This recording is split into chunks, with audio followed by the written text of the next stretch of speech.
Yes, ma'am. Quick question. Kathleen Laos, Global Institute for Language and Literacy Development, focused on English language learners. Does the group have a common definition of equity? You mean, does the Campaign for High School Equity, or do the panelists? Yeah, actually, I was thinking of the panelists. So you'd like to know what they think of as equity? Or the campaign. Okay. Why don't we go to the panelists, and I'll share with you where the campaign is. Well, since the microphone's here, the purpose of the North Carolina New Schools Project is to spark innovation in secondary schools in North Carolina so that eventually all students graduate ready for college careers in life. I mean, equity in our mind is a state in which all kids are graduating ready for college careers in life. Similar from our perspective, just as NCLB brought equity in that we're now looking at all children and focusing on the achievement of all children, and we're moving beyond just equity of access but equity of quality, that we ought to extend that same idea to high schools. I guess I would say that we do have the same definition of equity, given what they just said.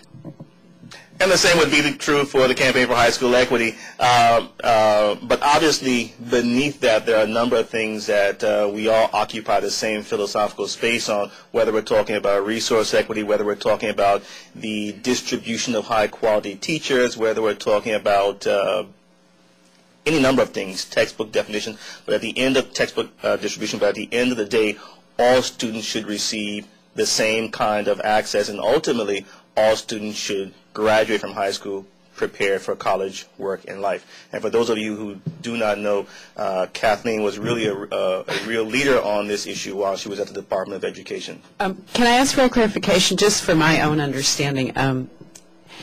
Would we then say that maybe a common definition would be equity of access? Or no? Raul's shaking his head no.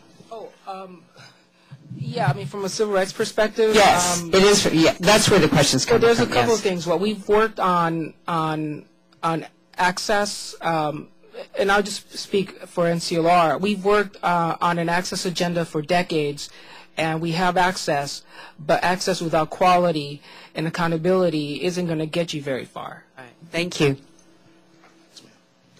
Hi, my name is Rhonda Sawyer-Fett. I'm with the Center for Law and Social Policy. We are engaged with a group called Campaign for Youth that looks more at young people who are already disconnected, who have left the education system. So I was just curious if you all could speak a little bit to some of your policy recommendations or solutions regarding young people who've already dropped out and need to be re-engaged, and how that needs to be figured into the graduation rate.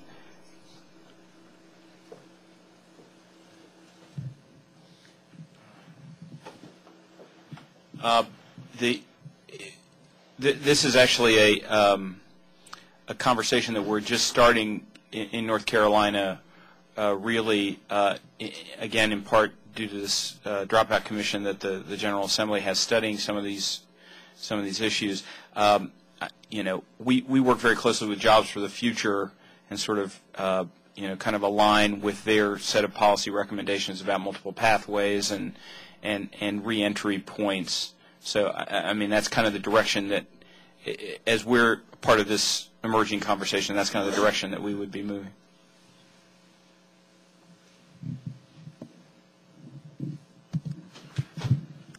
Yeah, making sure that kids don't leave the system is important, but also bringing kids back into the system is important. And National Council of La Raza has a bunch of our affiliates run after-school programs that are designed to do that. Some of them using 21st century funding.